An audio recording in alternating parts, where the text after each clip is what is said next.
Antes de comenzar, hermanos, con la enseñanza y de manera introductoria, yo quisiera que respondiéramos por lo menos estas tres preguntas. La primera, si recuerdas la última vez en que te sentiste humillado. Esa última vez pudo haber sido esta mañana, esta tarde, hace 10 minutos un hermano te humilló, o cualquier cosa en la que tú te hayas sentido humillado o humillada. ¿Sí la recuerdas?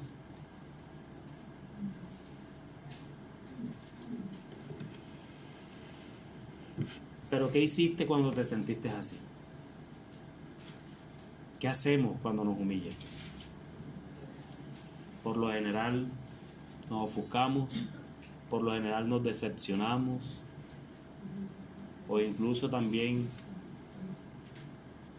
si tienes problemas de orgullo, entonces te tocan el orgullo y eres derribado totalmente porque has sido humillado por alguien, por algo voluntaria e incluso involuntariamente. Porque muchas veces nosotros también podemos humillar a una persona sin quererlo, diciendo algo, actuando de una u otra forma, humillamos a alguien. ¿Qué has hecho tú cuando te sientes así humillado o humillada o humilladito? ¿Qué hacemos? Pero te pregunto, ¿cuándo fue la última vez que tú intencionalmente te humillaste porque sabes que necesitas hacerlo? Que nos humillen tal vez pasa, ¿cierto? Reaccionamos de una u otra forma, pero ¿cuándo fue la última vez que tú intencionalmente te humillaste porque realmente tú sabes que lo necesitas? Esposos, niños con sus compañeros, esposas. ¿Cuándo fue la última vez que lo hiciste? Medita en eso. Y mira siempre el mayor ejemplo que nosotros tenemos, que es nuestro Señor Jesucristo. Por lo tanto, hermanos, en esta enseñanza, en el día de hoy, la cual hemos titulado La humillación de Cristo, entonces vamos a estar hablando, meditando, conversando, llámelo como lo quieran llamar, pero no pierdan el propósito y la profundidad que este texto puede tener para nuestras vidas. Vamos a nuestra Biblia entonces, a Filipenses capítulo 2, versículos del 5 al 8. Filipenses 2, del 5 al 8. Dice así la palabra de Dios. Haya pues en vosotros este sentir que hubo también en Cristo Jesús, el cual, siendo en forma de Dios, no estimó el ser igual a Dios como cosa a que aferrarse, sino que se despojó a sí mismo, tomando forma de siervo, hecho semejante a los hombres, y estando en la condición de hombre, se humilló a sí mismo, haciéndose obediente hasta la muerte y muerte de cruz. La porción que vamos a exponer de las Escrituras comienza con un llamado, ¿cierto? Un llamado a la imitación de nuestro Señor Jesucristo.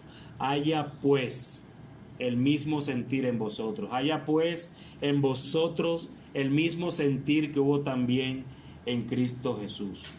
Cuando Agustín de Hipona le preguntaron sobre cuáles eran los principios de la vida cristiana, él los enumeró de la siguiente manera. En primer lugar, la humildad. En segundo lugar, la humildad. Y en tercer lugar, la humildad. Esto es lo que Pablo le pide a los filipenses, que se caracterizaban por ser imitadores de Cristo. Pero aún Pablo no dejaba de exhortarlos diciéndole, haya pues en vosotros ese mismo sentir que hubo también en Cristo Jesús. Haya pues en vosotros, filipenses, ese mismo sentir que hubo en Cristo Jesús. Y el apóstol ya les venía diciendo en los versículos anteriores acerca de sentir todos la misma cosa, ser que unánimes, tener comunión en el Espíritu, no mirar cada uno por lo suyo propio, sino cada cual también por lo de otros, estimando a cada uno mayor que ellos mismos. Eso suena duro, estimar a cada uno mayor que ellos mismos. ¿Cuándo fue la última vez que tú estimaste a alguien mayor que tú? No mayor en edad, sino que tú lo pusiste por encima de ti, te humillaste ante esa persona y lo pusiste por encima de ti. Esto es sinónimo de ser humilde. Todos esos 4 versículos que están arriba es sinónimo de ser humilde. Sean humildes, les dice Pablo, pero el estándar que coloca Pablo a los filipenses es el mismo estándar para nosotros hoy, que es Cristo mismo. No hay ningún otro. Haya pues en vosotros, filipenses, ese mismo sentir. Haya pues en vosotros, iglesia bíblica de la ciudad, ese mismo sentir que hubo también en Cristo Jesús. Sean humildes como Cristo, lo que Pablo les está diciendo. Y es lo que Pablo nos repite a nosotros también. Cristo es nuestro espejo de humildad. Pero hermanos, ¿de qué manera fue Cristo humilde? ¿Cómo se refleja esa humildad de Cristo? ¿Cómo podemos decir, bueno, Cristo, ¿de qué manera fue humilde? Bueno, quiero considerar entonces la humillación de Cristo desde 3 perspectivas diferentes. Llámenlo encabezado, llámenlo punto, llámenlo como quiera. Hoy yo voy a llamar perspectivas. Lo vamos a ver desde 3 perspectivas. Todo autista necesita 3 cosas, siempre. Sean puntos, encabezados, perspectivas. Por ser jueves le voy a llamar perspectivas. Y quiero que veamos entonces, en primer lugar, desde la perspectiva eterna, en el versículo 6. Cristo fue humilde desde una perspectiva eterna, en el versículo 6. Cristo fue humilde desde una perspectiva interna, en el versículo 7. Y Cristo fue humilde desde una perspectiva externa, en el versículo 8. Entonces, vamos a verla de una perspectiva ¿qué? Eterna, interna y externa, ¿cierto? Entonces vamos a verla desde el punto de vista o desde la perspectiva eterna, el versículo 6, el cual, siendo en forma de Dios, no estimó el ser igual a Dios como cosa a que aferrarse. El primer paso al descender tuvo lugar cuando dejó la gloria del cielo. Ese fue el primer paso al descender de Jesús. Tuvo lugar cuando dejó la gloria en el cielo, el cual, siendo en forma de Dios, no estimó el ser igual a Dios como cosa a que aferrarse. Él descendió más y más hacia esta tierra, recorriendo esa enorme distancia hasta llegar exactamente al lugar en que nosotros nos encontramos hoy en día, obviamente hace 2000 años. El comprender lo que el Señor realmente hizo por nosotros se sitúa totalmente más allá de nuestra propia comprensión humana. Es imposible comprenderlo desde nuestra mente. Es imposible entenderlo. Cuando Cristo estaba a la mano derecha de Dios, el Padre, no se estaba aferrando a su elevada posición, en ninguna manera. No había peligro de que Él perdiera su lugar en la divinidad a causa de una falta de parte suya. No. O debido a la capacidad y ambición de algún rival que Cristo pudiera tener. Tampoco. Él no había llegado a ese lugar desde otra posición, porque Él era Dios. Él es Dios. Esa posición le pertenece porque Él es Dios. Es la segunda persona de la Trinidad. Él es Dios. Él no estaba compitiendo con nadie. Pero tampoco, hermanos, tampoco, como lo dije ahorita, dejó el cielo de mala gana. En ningún momento manifestó pena por tener que dejar ese lugar, por tener que descender a la tierra. Él descendió a esta tierra con alegría. Hebreos capítulo 12, versículo 2 dice: puesto los ojos en Jesús, el autor y consumador de la fe, el cual por el gozo puesto delante de él, sufrió la cruz. Sufrió la cruz, menospreciando el oprobio. Él menospreció todo lo malo que le iba a ocurrir. Lo dio por... Eso no es nada. Y voy con gozo hacia allá. Y se sentó a la diestra del trono de Dios. Hebreos 17 dice: entonces dije, he aquí que vengo, oh Dios, para hacer tu voluntad, como en el rollo del libro está escrito de mí. Ese pacto que se hizo allá en la eternidad, entre Dios el Padre, Dios el Hijo y Dios el Espíritu, se estaba desarrollando en ese momento. Ese pacto que se llama el pacto eterno o el pacto intratrinitario, Señor siendo Dios descendió. No estimó el ser igual a Dios como cosa que aferrarse. Y se hizo hombre. Y allí se volvió entonces sujeto al Padre. Y por eso Hebreos capítulo 10, versículo 7 dice: he aquí que vengo, oh Dios, para hacer tu voluntad. Como en el rollo del libro está escrito de mí. Así que fue evidente que vino a esta tierra con alegría. Él no dejó en el cielo algo que quería retener cuando vino a este mundo. Pero pregunto, ¿habla Pablo aquí en Filipenses capítulo 2 del 5 al 8 sobre el Cristo preencarnado o sobre el Cristo ya hecho carne? ¿Preencarnado o ya hecho carne? Hecho carne. Ahí dice.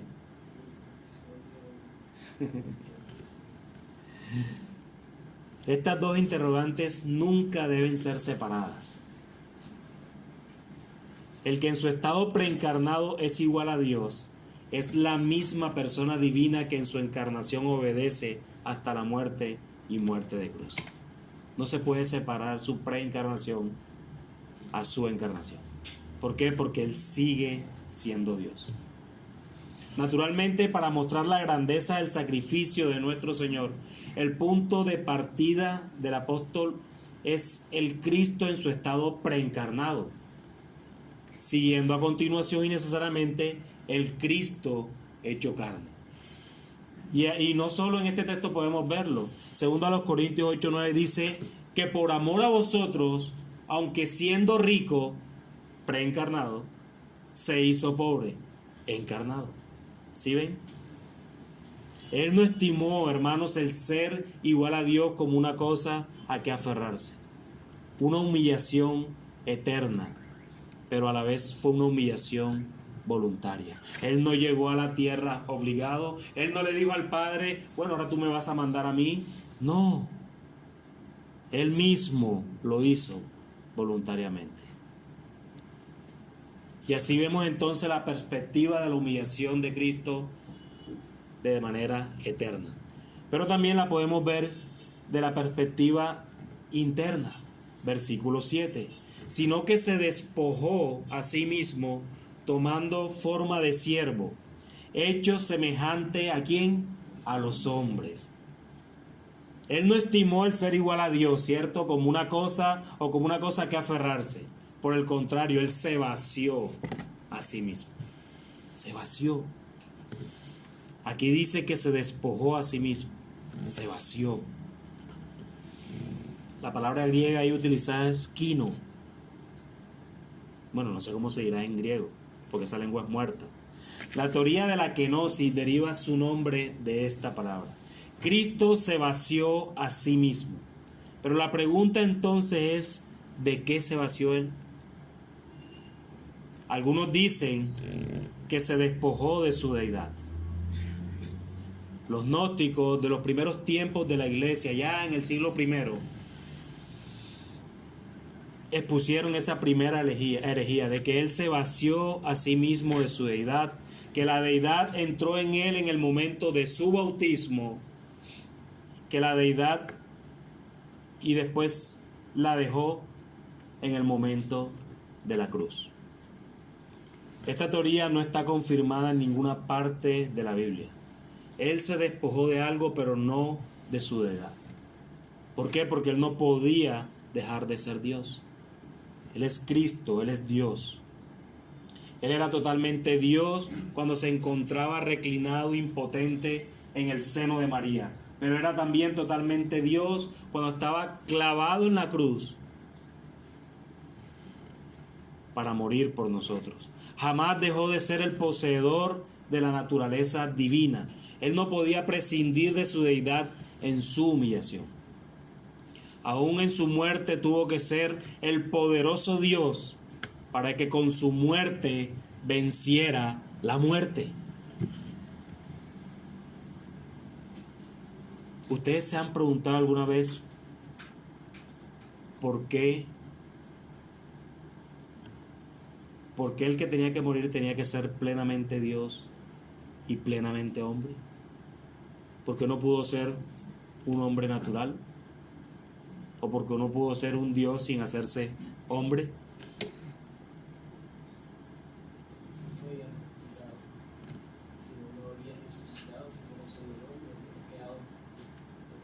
¿Y por qué si Dios lo podría resucitar?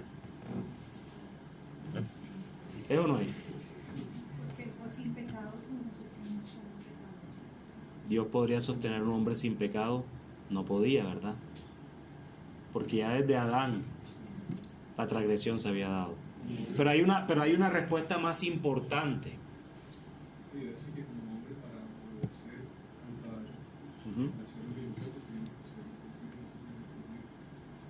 que es cumplimiento de la ley. Solamente Dios mismo podría hacer lo que nosotros no podíamos hacer. Como la transgresión entró a través de un hombre, tiene que ser su hombre también para recuperar. Anótate un punto, hermano. Teólogo. Para cumplir la promesa. Bueno, tú dijiste algo muy clave. La transgresión, dice la Escritura, entró por un hombre. Porque fue el hombre quien pecó. Por eso se necesitaba a un hombre que no pecara. ¿Cierto? Pero no hay nadie, hermanos, en la tierra, por muy perfecto que fuera, que podría soportar la ira de Dios. Solo Dios podría soportar a Dios. Por eso se necesitaba al hombre y a Dios plenamente ahí. ¿Iba a decir algo? Sí, en Job hace esa pregunta, o sea que mostrando su necesidad de un mediador que pudiera colocar la mano sobre él y la mano sobre Dios. Entonces solamente aquel que es verdaderamente Dios y verdaderamente hombre puede colocar la mano sobre Dios y sobre él. Amén.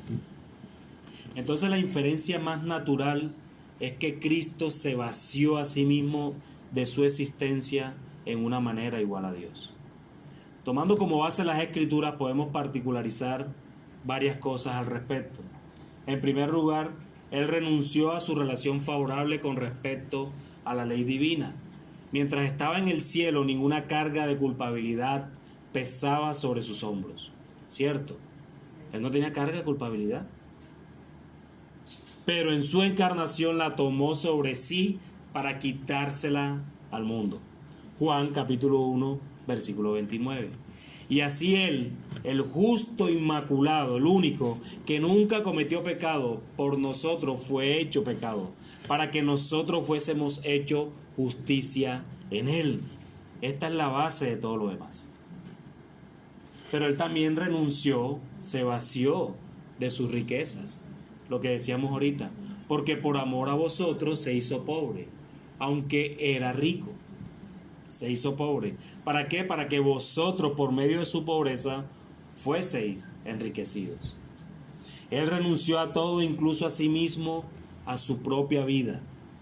Tan pobre fue que siempre anduvo pidiendo prestado un sitio para nacer. María no tenía dónde dar a luz. ¿Y qué sitio, no? Una casa donde posar, una barca para predicar, un animal el cual cabalgar, todo era prestado. Un aposento en el cual instruir la cena del Señor. E incluso, hermano, finalmente, en su muerte, una tumba que tampoco tenían a dónde sepultar. Era pobre. El Señor se hizo pobre absolutamente. Y además cargó sobre sí mismo una deuda muy pesada, la más pesada que jamás nadie pudiera soportar. Una persona de tal manera endeudada tuvo que ser pobre.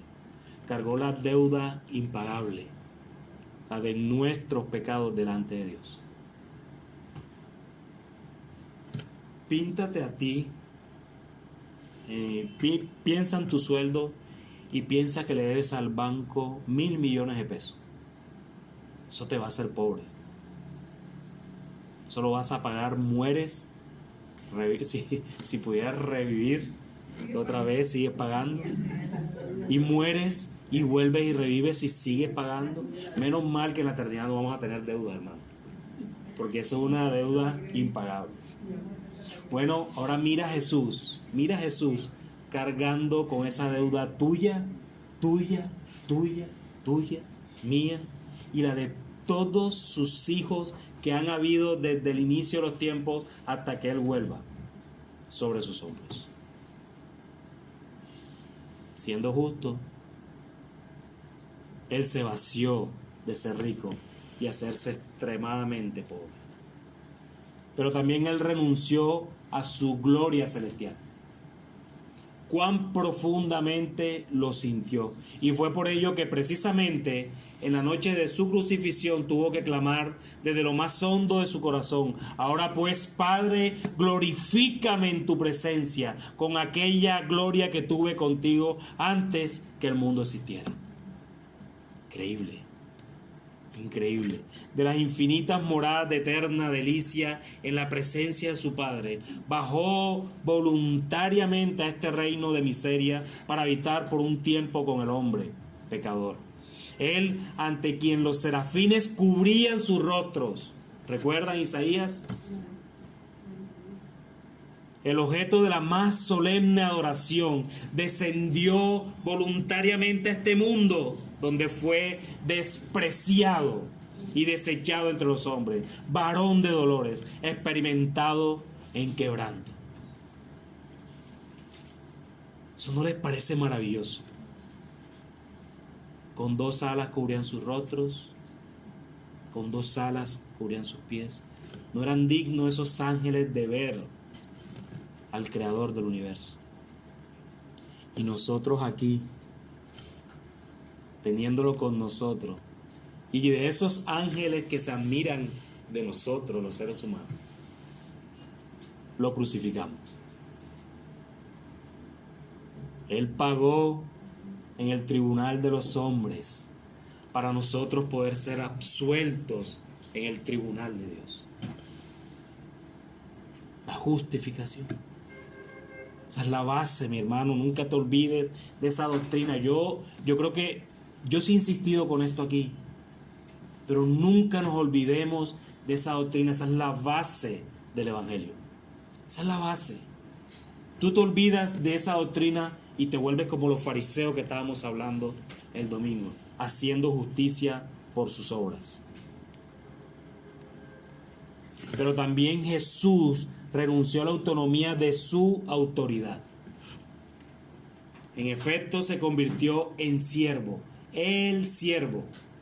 Y aunque era hijo, por lo que padeció, aprendió obediencia.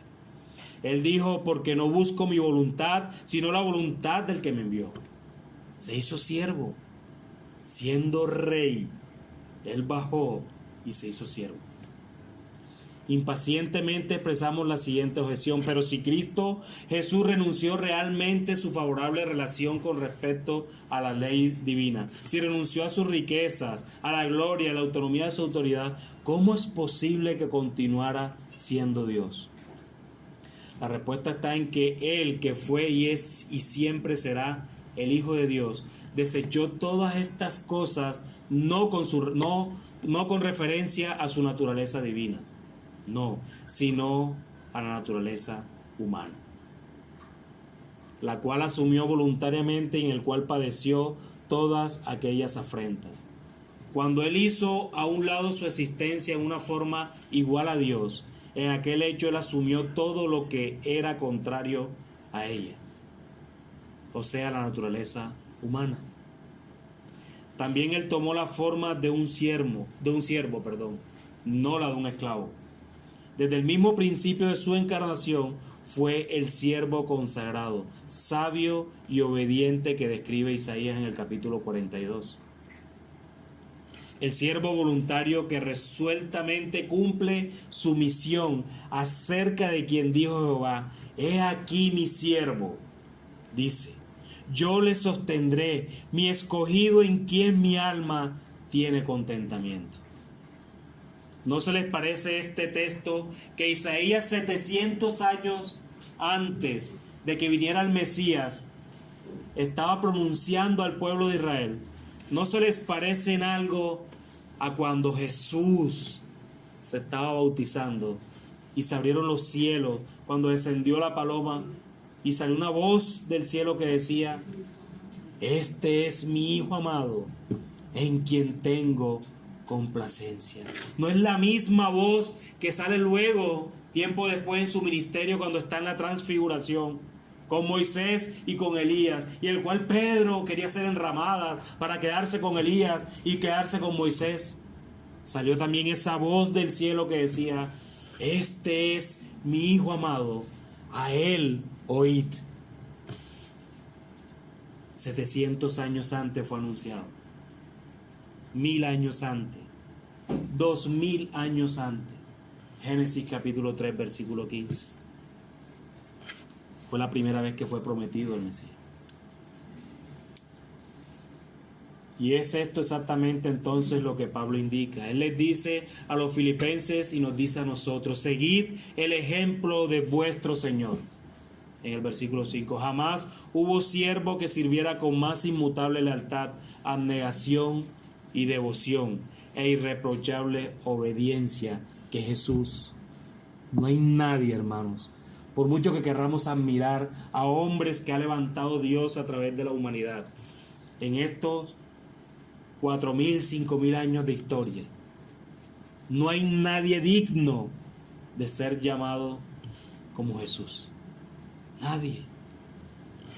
Pero también los hizo semejante, no solo se despojó de sí mismo, sino que lo hizo semejante a los hombres. Esta afirmación no nos impresiona mucho porque, después de todo, bueno, yo soy un hombre y me agrada ser un hombre. No puedo ver por qué ser un hombre es una humillación.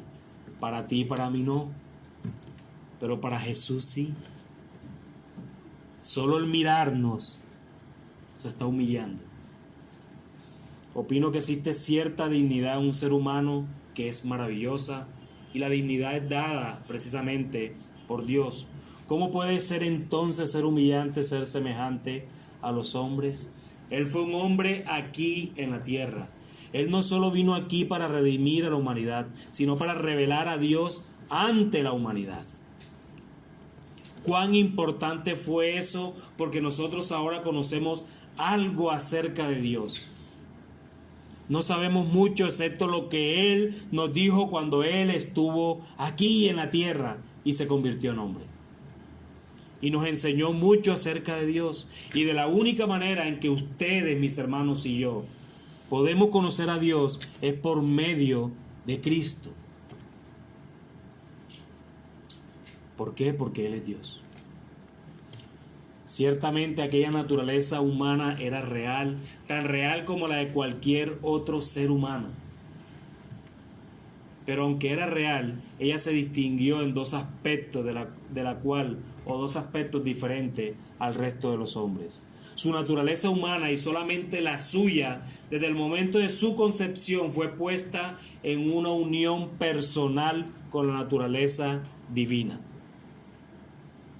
Alguna vez cuando en su vida, cuando estén estudiando, que escuchen el término de la unión hipostática, bueno, eso es.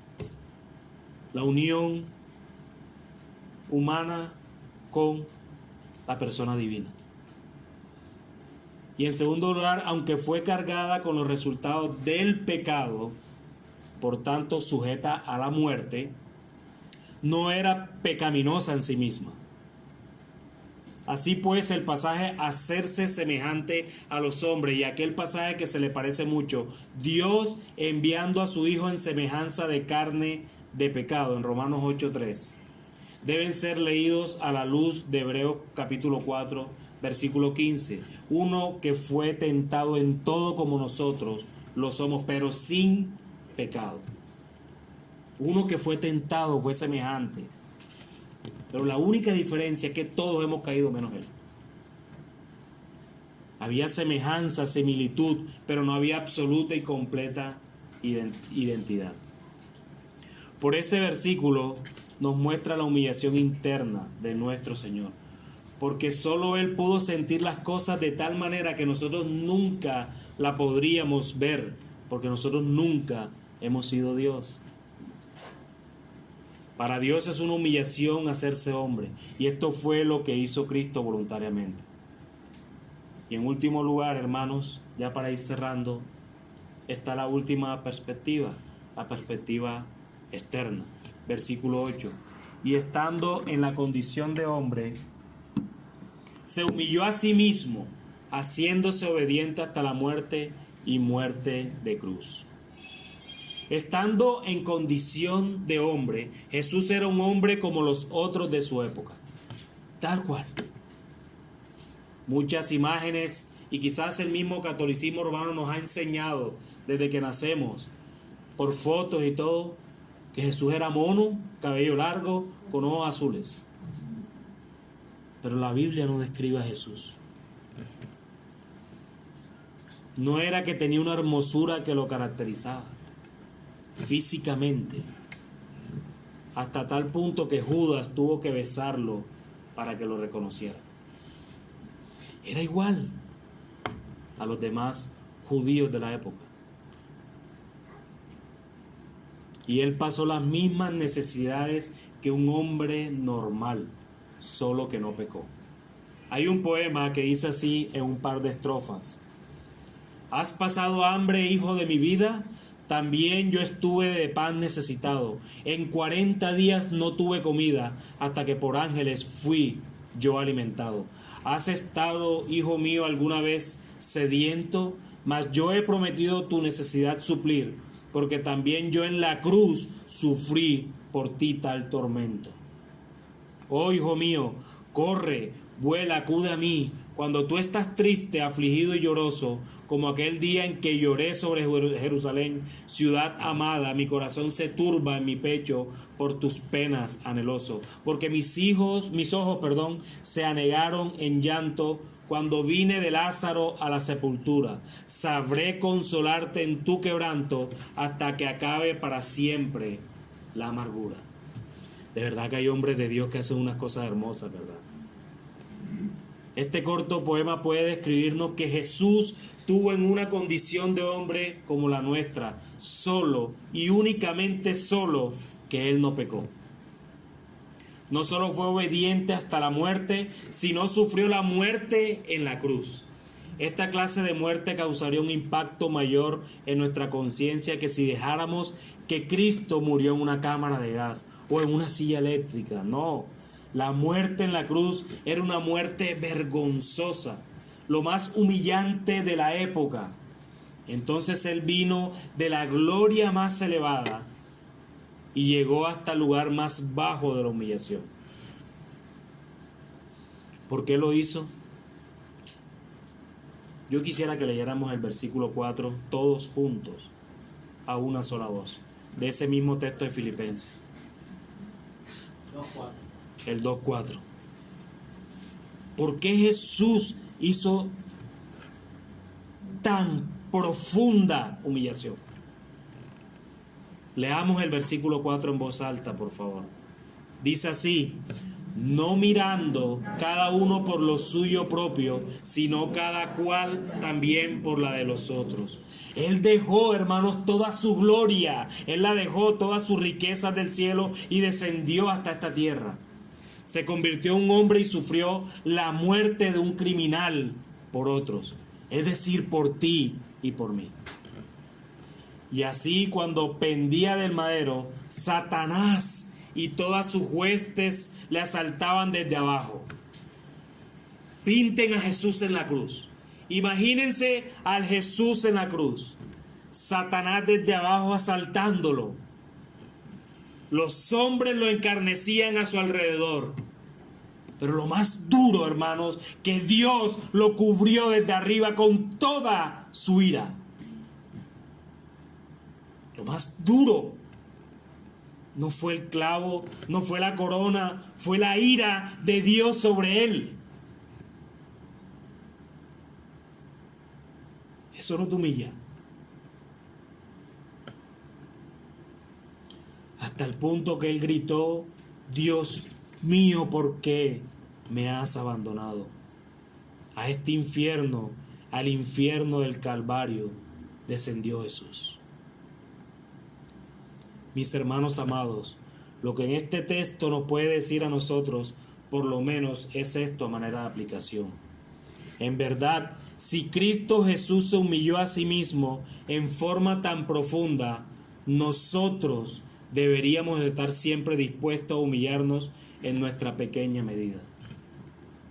Si Él obedeció hasta la muerte, sí, y muerte de cruz, nosotros deberíamos ser más y más obedientes a la dirección divina y esforzarnos por perfeccionar en nuestras vidas el espíritu de nuestro Maestro, el espíritu de unidad, el espíritu de humildad, el espíritu de solicitud que agrada a Dios.